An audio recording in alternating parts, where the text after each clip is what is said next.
वरी वज़ीर तौर ऐलान कयां थो त केपी में ऑपरेशन थियण न ॾींदसि। जिते दहशतगर्दनि जी मौजूदगी जो शक हूंदो उते पुलिस कार्रवाई कंदी।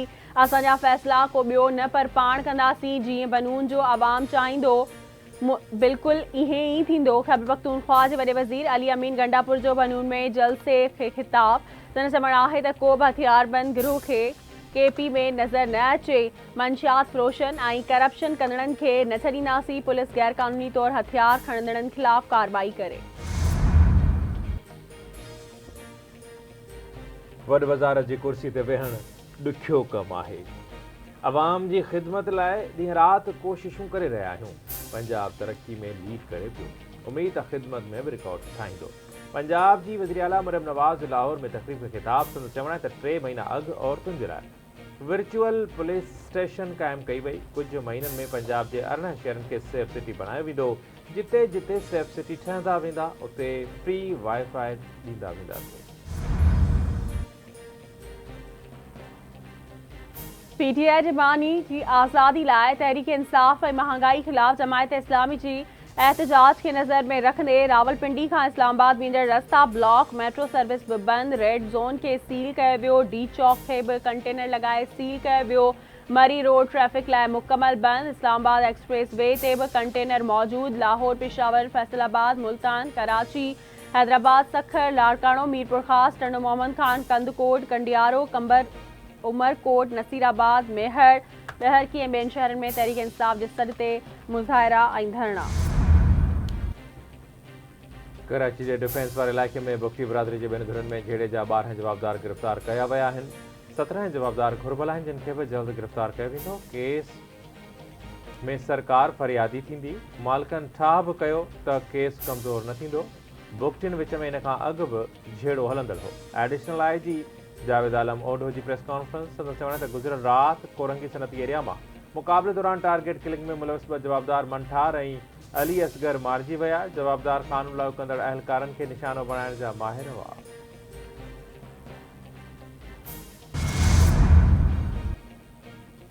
पीटीआई खे 9 मई जे वाक़िअनि ते मुआज़रत करणी पवंदी ऐं डफेड़ वारी सियासत खां धार थियणो पवंदो। मुल्क में एमरजेंसी लॻाइण जूं ॻाल्हियूं कयूं पयूं आहिनि पर अहिड़ी का बि ॻाल्हि नाहे। कुझु नाहे थियो। सूबाई वज़ीर नासिर शाह जो रोहिड़ी वेझो यूसी वाह बुरड़ा में 100 खां वधीक ॿोॾि मुतासिरनि खे घरनि जा मालिकाना हक़ ॾियण वारी तक़रीब में शिरकत करण खां पोइ मीडिया सां ॻाल्हि ॿोल संदसि चवणु आहे त सिंध हुकूमत 21 लख घर ठाहिण जो कमु शुरू कयो आहे। 8 लख घरनि जा बैंक अकाउंट ठही चुका आहिनि। बैंक अकाउंट्स मां कुझु घराड़नि खे किस्तूं जारी कई वयूं आहिनि। उज़्मा बुखारी ख़िलाफ़ सोशल मीडिया ते कूड़ी प्रोपेगेंडा कई वई। संदसि जाली वीडियो लॻाए वायरल कई वई। हिकु मख़सूस सियासी जमात लगातार प्रोपेगेंडा करे रही आहे।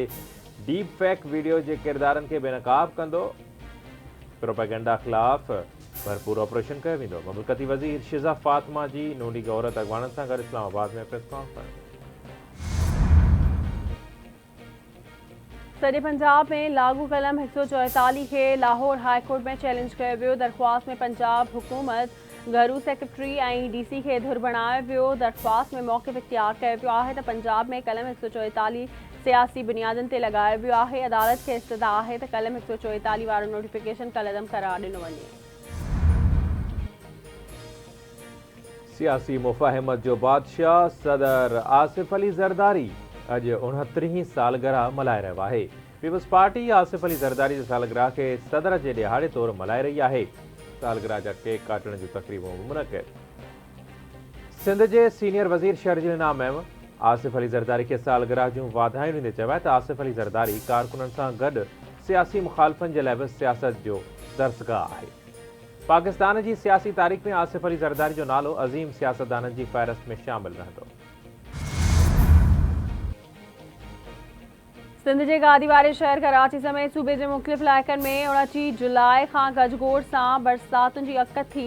मौसमियात खाते मूजिबि मूनसून हवाउनि जो सिलसिलो भारतीय गुजरात ते मौजूदु आहे। मूनसून हवाऊं 29 जुलाई खां सिंध में दाख़िल थींदियूं। 29 जुलाई जी ॿिपहरी या राति खां कराची में बरसातूं पइजी सघनि थियूं।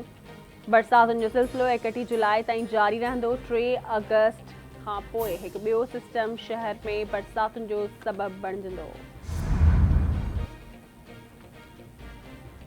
ऐं ताइवान में तबाही मचाइण खां पोइ सामूंडी तूफ़ान गैमी चीन जे सूबे पोजियान जी सामूंडी पटी सां टकराइजी वियो। सामूंडी इलाइक़नि में तेज़ बरसाति, मुख़्तलिफ़ इलाइक़नि में एमरजेंसी लागू। गुज़िरियल ॾींहुं ताइवान में तूफ़ान सबबि 3 ऐं फिलिपाइन में 22 ॼणा फ़ौत थिया हुआ। ताइवान में अॼु ॿिए ॾींहुं बि स्कूल, ऑफ़िसूं, कारोबारी मर्कज़ ऐं ट्रेन सर्विस मुअतल, पर ॾेही उॾामूं बि मुअतल कयूं वयूं। तूफ़ान सबबि अटिकल 5 लख माण्हू बिजली खां महरूम थी विया।